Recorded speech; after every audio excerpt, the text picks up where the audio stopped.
আজকে হচ্ছে ঈদের তৃতীয় দিন। আর আজকে হচ্ছে মুভি দেখতে যাব। আমার জানা মতে টোটাল 5টা মুভি বের হইছে। আরও বের হইতে পারে, বাট আমি 5টার নাম জানি। একটা হচ্ছে সাকিব খানের প্রিন্স, একটা হচ্ছে সিয়াম আহমেদের রাক্ষস, দেন বনলতা এক্সপ্রেস, আফরান নিশোর দম, আর একটা হচ্ছে প্রেশার কুকার। সো আজকে দেখতে যাব প্রেশার কুকার। এখন জিজ্ঞেস করতে পারেন যে কেন রাক্ষস বা প্রিন্স না। রাক্ষস বা প্রিন্স না কেন সেটা আগে বলি। রাক্ষস আর প্রিন্স আমার কাছে মনে হয়, মানে আমার রিসেন্টলি এই টাইপের মুভি দেখার প্রতি ইন্টারেস্ট একটু কমে যাচ্ছে, যেখানে নায়ক is like the alpha male and সে একাই হচ্ছে 100 জনকে মেরে ফেলতেছে। আমি না এখন একটু রিয়েলিস্টিক টাইপের একটু মুভি দেখতে হচ্ছে আমার ভালো লাগে। সাপোজ একটা নায়ক যে হচ্ছে 100 জনকে মেরে ফেলতেছে, এই মুভির চেয়ে একটা নায়ক যে হচ্ছে 5 জনের সাথে ফাইট করতেছে, ফাইট করে 3 জনকে মারতে পারছে কিন্তু 2 জনকে মারতে পারে নাই, 2 জনের কাছে মাইর খেয়ে সে হসপিটালে পড়ে আছে। এইটা আর একটু বেশি রিয়েলিস্টিক, মানে 100 জনকে ধাম ধাম মেরে ফেলাচ্ছে। সো তুফান, তুফান না, প্রিন্স আর রাক্ষস এই দুইটা ট্রেলার দেখে যেটা মনে হইলো সেটা হচ্ছে তারা হচ্ছে সব মানুষ যারা আছে সবাইকে মেরে সাফা করে দিবে। সো এই মুভমেন্ট আসলে হইতেছে একটু কম দেখতে ইচ্ছা করতেছে এই টাইপের মুভি। এই জনরার অনেকগুলো মুভি দেখে ফেলছি। আহ, এই হচ্ছে কাহিনী। সো প্রেশার কুকার কেন? প্রেশার কুকার এর কাহিনীটা আমি এখনও গেস করতে পারতেছি না। So this is one of the reason. মানে আমি এখনও জানি না যে প্রেশার কুকার জিনিসটা কী নিয়ে। রাক্ষস আর প্রিন্সের কাহিনী দেখে মোটামুটি হালকা পাতলা আইডিয়া হয়ে গেছে যে কাহিনীর মধ্যে মোটামুটি কী থাকবে। প্রেশার কুকারটা এখনও বুঝি নাই। দম আর বনলতা এক্সপ্রেস এই দুইটাও মনে হচ্ছে ভালো মুভি।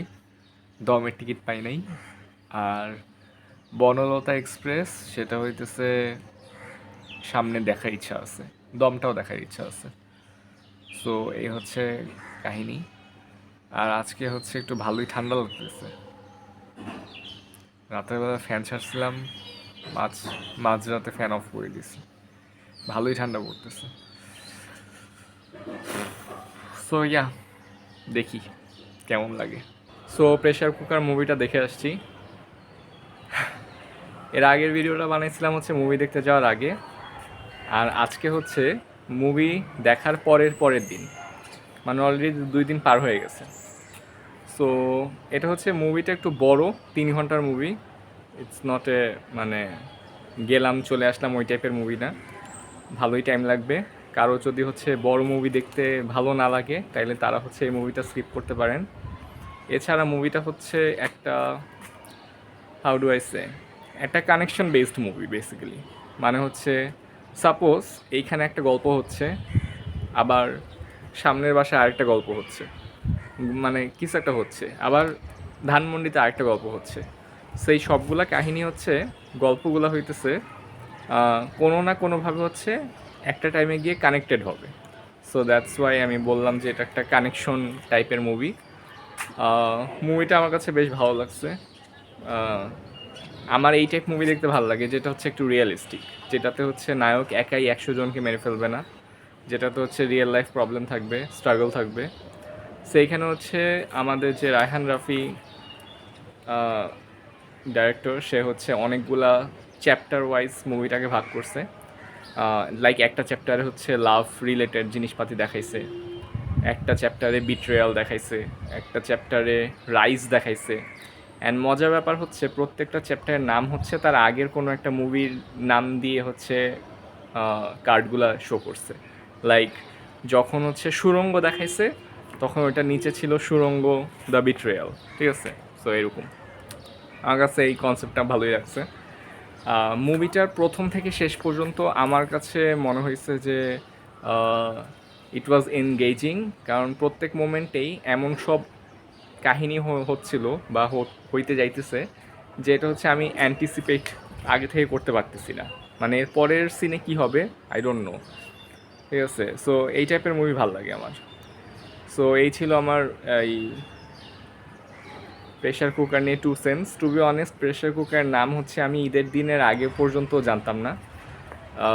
আমার মাথার মধ্যে ছিল দম দেখব। বনলতা এক্সপ্রেস নিয়ে হচ্ছে আমি একটু রিভিউ দেখছি, এটা হচ্ছে ভালো। সো আমার নেক্সট ইচ্ছা বনলতা এক্সপ্রেস দেখার। এছাড়া আর প্রেশার কুকারের মুভিটা নিয়ে যদি বলি, কাস্টিং হচ্ছে আমার কাছে ভালো লাগছে অ্যাকচুয়ালি, যে স্পেশালি হচ্ছে নাজিফা তুষি, সে অনেক ভালো অ্যাক্টিং করছে, মানে ব্রিলিয়ান্ট।